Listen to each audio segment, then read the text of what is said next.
Oh, is this thing on? My bad. What the hell happened to the camera? Oh, wait. There it is. Hey, guys. Welcome back. We're doing some Week 7 recaps on the NFFL Tonight, coming at you live from the Green Estate Dining Chamber. I know you can't tell that's where I'm at, but take my word for it, okay? Sorry about missing last week. And if you had enough of the music, so have I. So, hey, let's shut that down for a second and get down to brass tacks, huh? What I wanted to do tonight real quick was get on here and give you a little update on the World Series. It's pretty much over. I turned it off, and you should do the same thing, because if they can beat Cliff Lee in Game 1, then guess what? It's not going to be a great series for the Rangers. So if you're a Texas Rangers fan, I apologize, because now you lost that. And the Cowboys are pretty much done too, so maybe you live closer to Houston. I don't really know the geography of Texas, but at any rate, baseball's done. Let's talk fantasy football. Let's talk about some Week 7 action and a little bit about what's to come down the line here. We're going to kick it off with the top scoring winner of the week. You know, we kind of do it that way here at the NFFL Tonight. We bring you the scores and the recaps and the games in order of, you know, highest scoring winner to lowest scoring winner. So if you're wondering how we come up with that, who gets the leadoff spot, that's how we're doing it. For this week here that we just finished up, top scoring winner was that darn big dog guy. Rolled up a $133 over the Nutbuster, only scoring 73 points for a healthy 60-point cushion here in Week 7.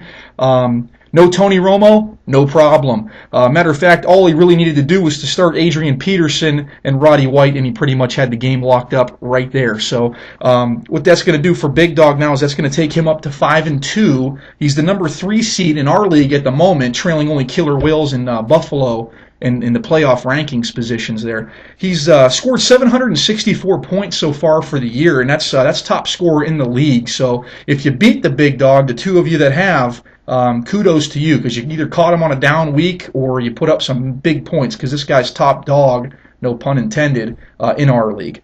He's now moving on here in Week 8. He's going to take on the Raiders. 2-5 Raiders taking on the 5-2 Big Dog there. This is the first ever meeting between the two of them, so looking forward to see what's going to happen there. As far as Nutbuster goes, you know, again, he showed up, played the game, brought McFadden to the fight, left McFadden on the bench.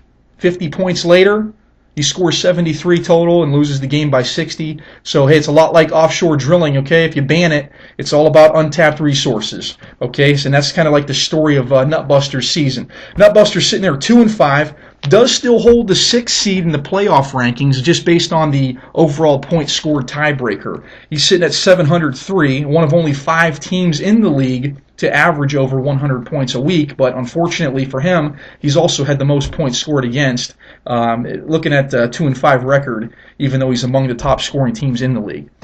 For Week 8, Nutbuster's going to take his crew and probably going to have Darren McFadden in the starting lineup for the rest of the season here, barring injury. He's going to bring that crew into face the Voodoo there at 2-5, and that's going to be a big-time battle for that 6th seed, obviously, because Voodoo is right there with the same record. He's one of 2, like I told you, one of 5 teams in the league with over 700 points scored, one of only 2 teams in the league to have over 700 points scored against. That's Nutbuster and the Raiders. Those are the 2 teams that are taking on the most points, and that is unfortunately hurting the record there a little bit.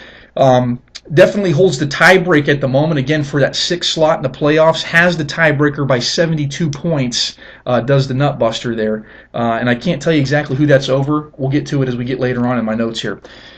So moving on. That's the end of that one. Let's move on. Next game to talk about, Buffalo. This was game of the week, guys. Buffalo Billy taking on the Killer Whales. Both teams pretty highly touted going in. Killer Whales was the last undefeated team in the league heading into the game, and Buffalo was sitting at 6-1, coming just off a surprising loss to Rattlers the week before. They mixed it up, and it really wasn't that much of a game right out of the rip, to be honest with you. Buffalo ends up posting a $103. Killer Whales can only roll up 80 on the back of an Aaron Rodgers 20-point night and another big score from those Tennessee Titans. Anytime you can get something like 19 out of a defense, that worked out pretty well for you. Unfortunately, though, Buffalo, too much, man. Phillip Rivers gets 20, and frankly, that's kind of a pedestrian number for Phillip Rivers. Thomas Jones was the surprise, and I don't know if you call it a surprise, but Thomas Jones, 125 yards on 20 carries and a touchdown, ends up posting 23 points for the week. that's kind of maybe a surprising start when you look at some of the other running backs that Buffalo has, but he definitely played his cards right. And despite the fact that he gets another, pretty pathetic 7 points out of a top draft pick in Ray Rice, when you put Thomas Jones and Phillip Rivers is consistently putting up his 20+, Dwayne Bowe's starting to show up with 2 touchdown catches a game now. Out of 3 catches last week, 2 were touchdowns. I mean, that's the kind of production that you're going to have. You couple that with a 17 from your kicker, and that'll get you 103, even with Ray Rice and Brandon Lloyd taking the week off. So Buffalo goes into a 6-1 record now, tied with Killer Whales for the best record in our league. Because of points scored now, overall, Buffalo takes the number 1 seed in the league. Killer Whales drops back to number 2, but he's only 9 points out of that tie break for first overall. That'll sort itself out pretty quickly. For Killer Whales, heading into next week, he's got a matchup with Silver Bullets. Okay, now Silver Bullets is another one of those 5 teams in the league that are averaging over 100 points a week.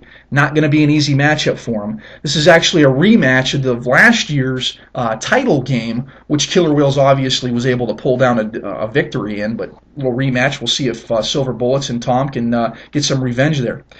For Buffalo, he's now again 6-1, first overall by 9 points scored. Okay, in Week 8, we're going to have an interesting rematch of our own. Not the title game from last year, but a game actually from just a couple weeks back against the Rattlers, where again, if you recall, Linda's crew was able to take Buffalo down, who was undefeated at the time, to give him his first loss on the year. So we'll find out how things change now with a different set of bye weeks coming into play.